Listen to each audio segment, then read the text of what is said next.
Hello, dear learners. Today we will study poem If,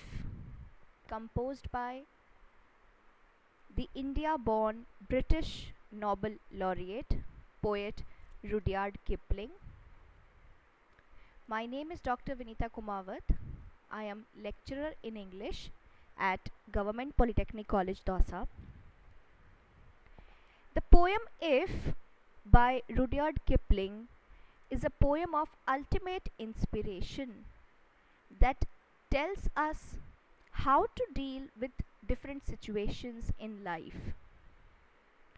The poet conveys his ideas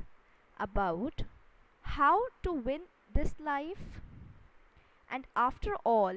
how to be a good human being. The poem, written in 1895 and first published in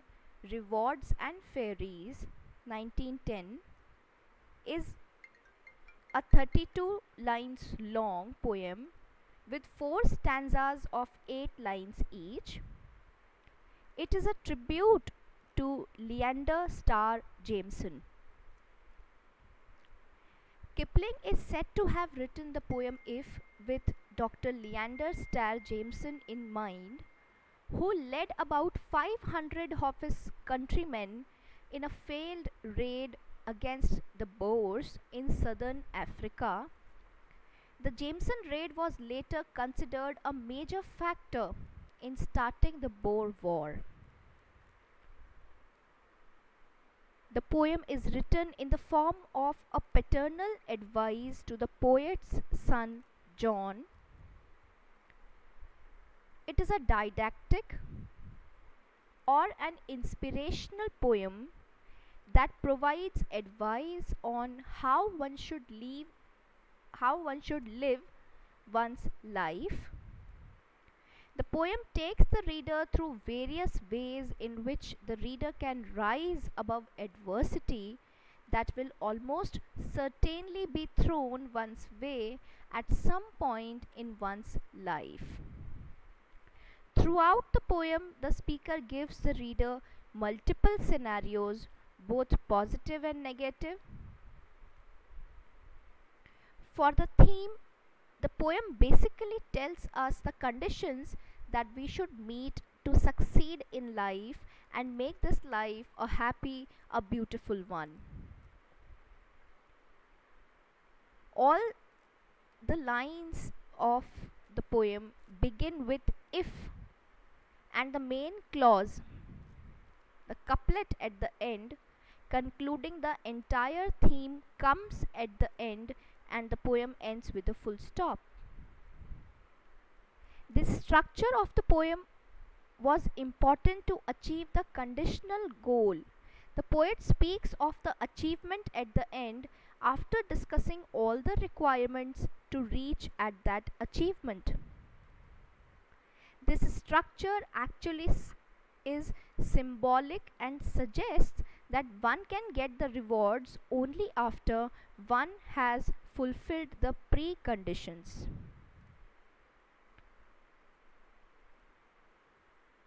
As the main theme of the poem is a combination of so many ifs, the title If is an apt and appropriate one for the poem. So now it's time to go for a detailed analysis of the poem. So let's begin the poem with the first stanza.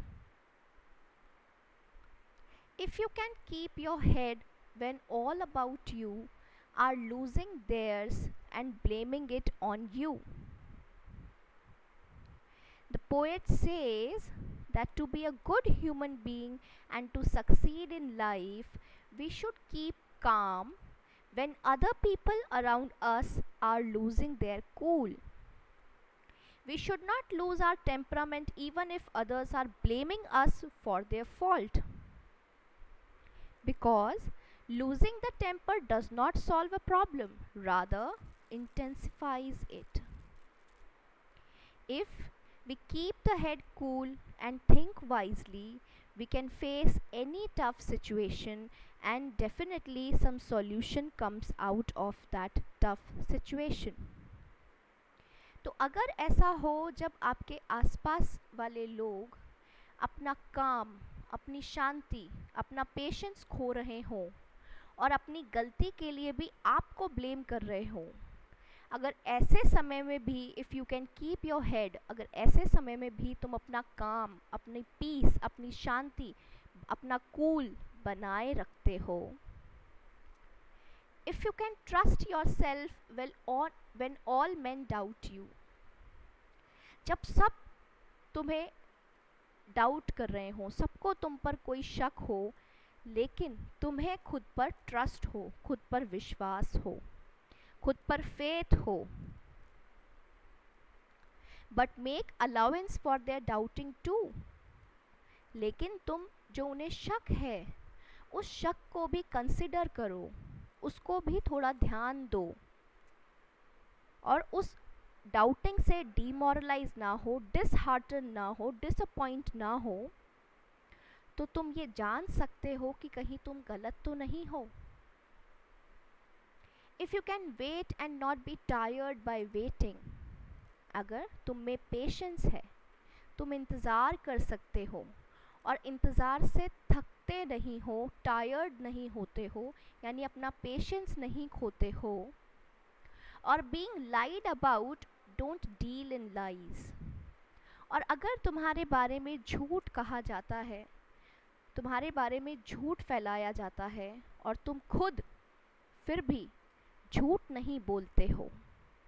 झूठ में deal नहीं करते हो, मतलब कभी भी झूठ नहीं बोलते हो, और being hated, don't give way to hating, और जब तुम्हें लगे कि लोग तुमसे नफ़रत कर रहे हैं फिर भी तुम किसी से नफ़रत नहीं करते हो, मतलब उनके जैसा व्यवहार उनके साथ नहीं करते हो. And yet don't look too good nor talk too wise, और ना ही अपने आप को बहुत अच्छा बताने की कोशिश करते हो, ना ऐसी बातें करते हो कि तुम बहुत ज्ञानी, बहुत वाइज पर्सन प्रतीत हो. अगर तुम ये सब कुछ करते हो, अगर तुम्हारा ऐसा नेचर है, ऐसा बिहेवियर है, तो क्या क्या पोइट ने फर्स्ट स्टैंजा में क्या क्या क्वालिटीज़ बताई हैं. एक, जब आप अपना टेम्परामेंट ना खोते हो, अपना काम, अपना कूल बनाए रखते हो, चाहे कोई खुद की गलती के लिए भी तुम्हें ही क्यों ना ब्लेम कर रहा हो, लेकिन तुम अपने एंगर को कंट्रोल करते हो. जब हर कोई तुम्हें डाउट कर रहा हो फिर भी तुम्हें खुद पर फेथ हो, खुद पर ट्रस्ट हो,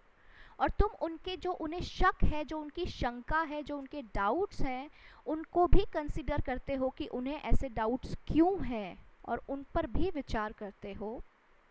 अगर तुम किसी परिस्थिति के रिजल्ट का पेशेंटली इंतज़ार करते हो, कर सकते हो, अगर तुम इंतज़ार कर सकते हो और उस इंतज़ार से थकते नहीं हो, अगर कोई तुम्हारे बारे में झूठ कहता है उसके बाद भी तुम झूठ नहीं बोलते हो, हमेशा सच बोलते हो, ऑनेस्ट हो, ट्रूथफुल हो, अगर कोई तुमसे नफ़रत करता है तो भी तुम उससे नफ़रत नहीं करते हो, तुम किसी से नफ़रत नहीं करते हो, ना ही अपने आप को बहुत अच्छा दिखाने की कोशिश करते हो, ना ही अपनी बातों से अपने आप को बहुत समझदार, बहुत ज्ञानी बताने की कोशिश करते हो.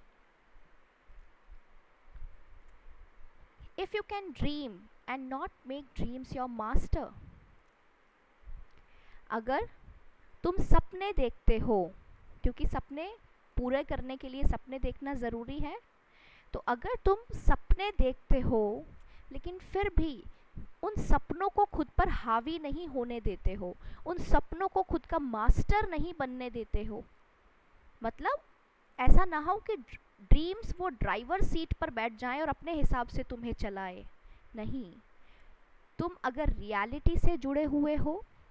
सपने देखते हो और उन सपनों को रियलिटी को देखते हुए पूरा करने की कोशिश करते हो, ड्रीम्स को खुद पर हावी नहीं होने देते हो. इफ़ यू कैन थिंक, अगर तुम सोच सकते हो, मतलब अगर तुम्हारे पास सोचने की पावर है, अगर तुम्हारे पास में रीज़न, लॉजिक पावर है, and not make thoughts your aim, और केवल विचारों को ही अपना एम, अपना उद्देश्य नहीं बनाते हो, केवल सोचने से काम नहीं होगा, actions are also required to fulfil that thought. उस जो सोचा है उसे पूरा करने के लिए एक्शंस की भी ज़रूरत होती है। तो केवल सोच को ही अपना उद्देश्य नहीं बनाते हो। If you can meet with triumph and disaster and treat those two imposters just the same, अगर तुम्हें ट्रायम्फ यानी विजय, जीत, विक्ट्री, एंड डिजास्टर, हार, परेशानियाँ, डिसअपॉइंटमेंट्स, अगर तुम इन दोनों से मिलते हैं हो और इन दोनों इम्पोस्टर्स मतलब जो कि कुछ ऐसा होने का प्रतीत करते हैं जो कि वो वास्तव में नहीं है, जिसे हम हिंदी में पाखंडी कहते हैं। समवन हु प्रिटेंड्स, जो प्रिटेंड तो करता है लेकिन वैसा नहीं होता है, यानी इन दोनों झूठे फेक ट्रायम्फ एंड डिजास्टर्स को जस्ट द सेम, बिल्कुल एक तरीके से ट्रीट करते हो। एक तरीके से ट्रीट करने जैसा है, इन दोनों से प्रभावित नहीं होते हो, दोनों को इक्वली एक्सेप्ट करते हो, दोनों सिचुएशंस में अपने ट्रीटमेंट को, अपने टेम्परामेंट को सिमिलर रखते हो। If you can bear to hear the truth you have spoken, twisted by knaves to make a trap for fools. If you can bear to hear, अगर तुम में इतना साहस है, तुम में इतना टॉलरेंस है, इतनी सहन शक्ति है कि वह सच सुन सको जो कि तुमने बोला तो था, लेकिन जिस सच को ट्विस्ट कर दिया गया है, तोड़ मरोड़ कर आपको सुनाया जा रहा है, ऐसे नेव्स के द्वारा, नेव्स मतलब ऐसे झूठे मक्कार लोगों के द्वारा, जो कि उस सच का, उस बात का फ़ायदा उठाने के लिए, फूल्स को एक ट्रैप में फंसाने के लिए, एक जाल में फंसाने के लिए आपके सेंटेंस को तोड़ मरोड़ कर यूज़ कर रहे हैं। और उस सेंटेंस को जब तुम सुनने की हिम्मत रखते हो, रख सकते हो,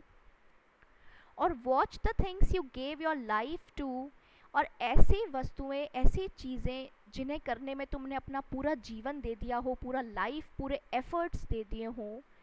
ऐसी चीज़ों को ब्रोकन, टूटता हुआ देख सको,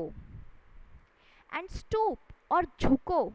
एंड बिल्ड देम अप, और उन्हें दोबारा बनाओ, विथ वॉर्न आउट टूल्स, ऐसे औजारों से जो कि लगभग घिस गए हैं, वॉर्न आउट हो चुके हैं।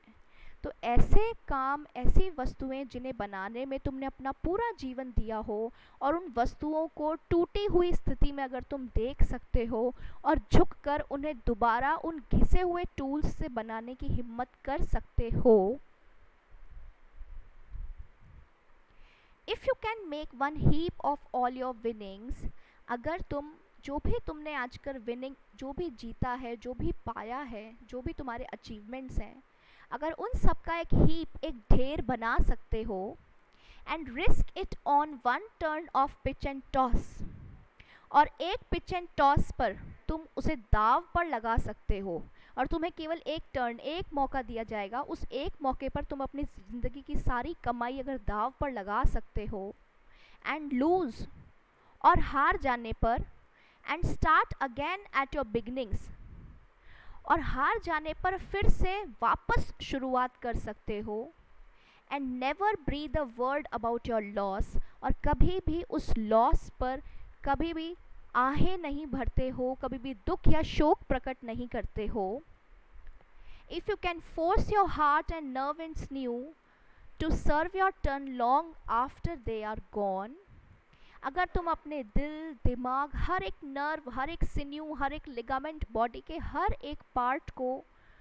उस वक्त भी काम में ले सकते हो जब वो पूरी तरीके से जा चुके हों, काम करना बंद कर चुके हों, यानी तुम अपनी बॉडी को उसकी लिमिट से भी ज़्यादा पुश कर सकते हो।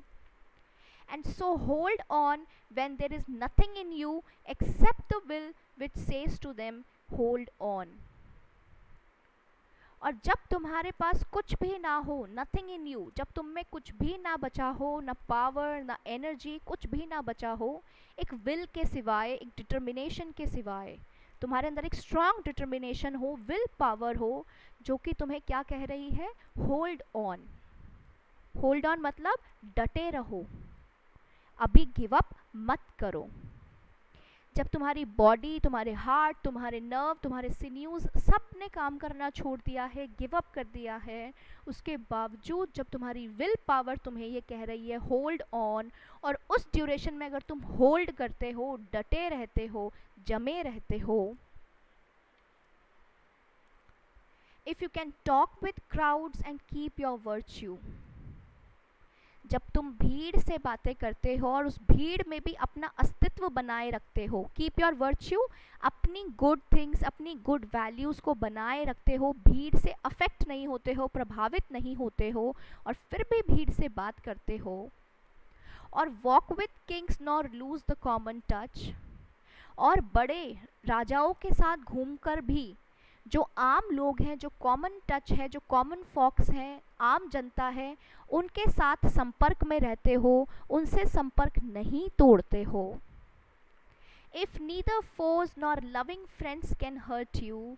अगर ना तो तुम्हारे दुश्मन ना ही तुम्हारे लविंग फ्रेंड्स तुम्हें हर्ट कर सकते हैं, यानी जब तुमने अपने आप को इतना सेटिस्फाइड, इतना कंटेंटेड, इतना संतुष्ट बना लिया हो कि तुम्हें ना तो दुश्मन हर्ट कर सकें, चोट पहुंचा सके, ना ही तुम्हें तुम्हारे अपने दोस्त हर्ट कर सकें, चोट पहुंचा सके।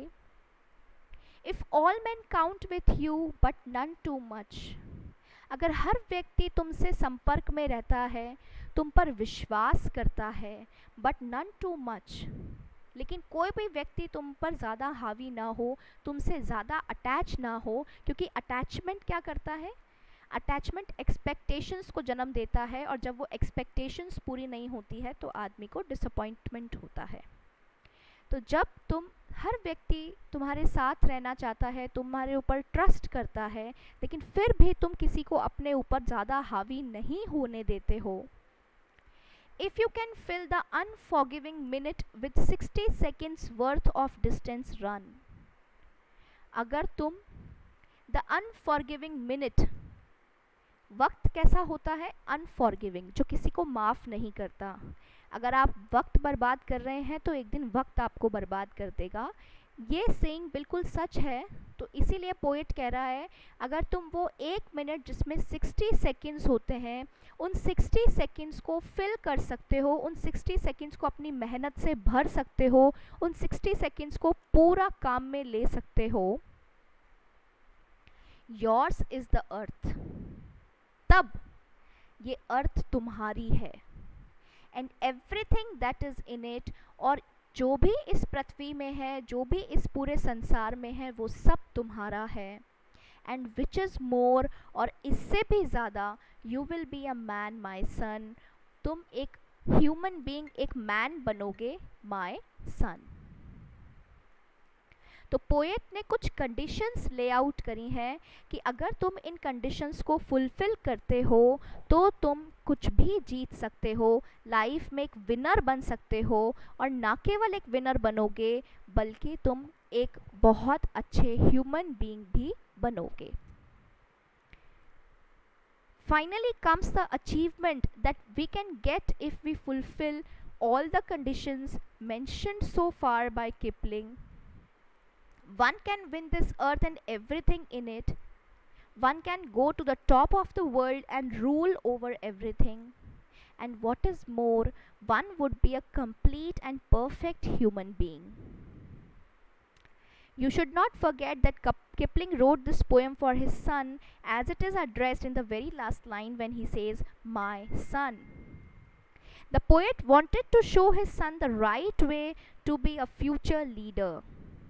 But this poem is universal in its appeal, and it has inspired many a man in their journey of life on earth so far. So you all must take some inspiration with this poem. You all must work hard, and you must do your part to achieve your goal. केवल goal set करना, केवल dream देखना ही important नहीं है। What is more important is उस dream को पूरा करना है, उस ड्रीम को पूरा करने के लिए जो एक्शंस रिक्वायर्ड हैं, उन एक्शंस को परफॉर्म करना है। then only you can achieve anything. You will be a successful person, also a very humble, a very nice, and a complete human being with all the virtues in him. I hope this poem is now clear to you. If still you have any doubts, you want to ask any questions, please feel free to write in the comment section. Till then, keep learning, keep studying, stay home, stay safe. Thank you very much.